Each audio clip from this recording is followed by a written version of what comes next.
कहानी विदा कर दूं तो मैं गंगा नहाऊं। मम्मी जल्दी से इधर आओ, देखो चाचू को क्या हो गया है। सिवी जोर से चिल्लाई। सिवी की आवाज़ सुनकर आशी रसोई का काम छोड़कर तेजी से कमरे में गई। उसने देखा उसके देवर मोंटू के मुंह से झाग निकल रहे थे और सारा शरीर अकड़ सा गया था और मुंह से भी घूं घूं की आवाज़ आ रही थी। आसी उनकी ऐसी हालत देखकर एकदम घबरा गई और तुरंत डॉक्टर को फ़ोन किया।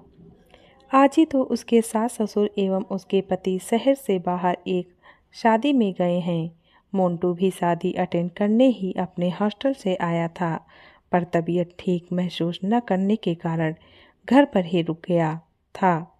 थोड़ी देर में ही डॉक्टर साहब आ गए। उन्होंने मोंटू को देखकर बताया कि इन्हें मिर्गी का बहुत बड़ा दौरा पड़ा है। आप इन्हें तुरंत अस्पताल में भर्ती करवा दें, वहाँ इनकी अच्छी तरह से देख रेख हो जाएगी। तुरंत ही एम्बुलेंस मंगवाकर उसने उन्हें हॉस्पिटल में एडमिट करवा दिया। उसने सोचा कि अपनी सास को भी इन्फॉर्म कर दूं, पर फिर उसे ख्याल आया कि मम्मी जी कितने साल बाद अपने मायके में जा पाई हैं। वो कितना खुश थीं। अब उन्हें अगर मोंटू की तबीयत के बारे में बताऊंगी तो परेशान भी हो जाएंगी और घर लौटने की जल्दी मचा देंगी। वैसे भी डॉक्टर ने ही देखना है अस्पताल में, तो फिर उन्हें क्यों तंग करना। यही सोचकर उसने न बताने का ही फैसला लिया। अब उसका एक पैर हॉस्पिटल में तो एक पैर घर में होता। 3 दिन बाद उसके देवर को छुट्टी मिली। उसी दिन उसके सास ससुर और पति भी शादी से वापस आ गए। आसी ने उन्हें सारा किस्सा सुनाया और फिर वह उनके लिए चाय नाश्ता बनाने चली गई। वह अभी थोड़ी दूर ही गई थी कि अपनी सास की आवाज़ उसके कानों में सुनाई पड़ी, जो उसके पति से कह रही थी कि जो बात आज तक आसी से छुपा रखी कि मोंटू को मिर्गी के दौरे पड़ते हैं, वह बात भी आज आसी को पता चल गई।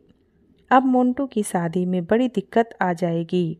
आसी है तो पराए घर की ही, वह हमारी बात को छिपा कर क्यों रखेगी, सारे जगत में ढिंढोरा पीट देगी। आसी उनकी बात सुनकर हैरान थी। वह सोचने लगी कि मैं ससुराल के प्रति पूरी तरह से समर्पित हूँ, फिर भी मेरे बारे में ऐसी सोच रखी जाती है। उसे याद आया कि 2 साल पहले जब उसके जेठ ने कई लाख रुपए का गबन कर लिया था, तो सब घर में आपस में खुसुर फुसुर करते एवं परेशान होते घूम रहे थे, पर उसके पूछने पर भी किसी ने उसे कुछ नहीं बताया था। उस बात का पता उसे अपनी सहेली से लगा, जो उसके जेठ के ऑफिस में ही काम करती थी। उसी ने बताया था कि पैसे जमा न करने की दशा में उसके जेठ को जेल भी भेजा जा सकता है। तब अपनी ससुराल की इज्जत बचाने की खातिर उसने अपने अकाउंट से एक बड़ी रकम अपने पति के हाथ में रख दी थी और बोली थी कि घर की बात मुझे बाहर के लोगों से पता चली। क्या ये अच्छी बात है? ये बात सुनकर उसके पति उससे आंख चुराने लगे। उसके जेठ उसके द्वारा दिए गए पैसों की मदद से ही फिर जेल जाने से बच पाए थे। वो सोचने लगी, बहू तन मन धन से ससुराल के प्रति समर्पित रहे, ये तो सब चाहते हैं, पर घर के मामलों में उसकी सलाह और घर के राज से उसे दूर रखकर उसे पराया ही समझा जाता है। वह सोचने लगी, शादी से पहले जब वह अपने मायके में रहती थी तो ये वहाँ भी वह तन मन धन से पूरी तरह घर वालों के लिए समर्पित थी, पर उसे सदैव पराया धन पराई अमानत ही समझा गया।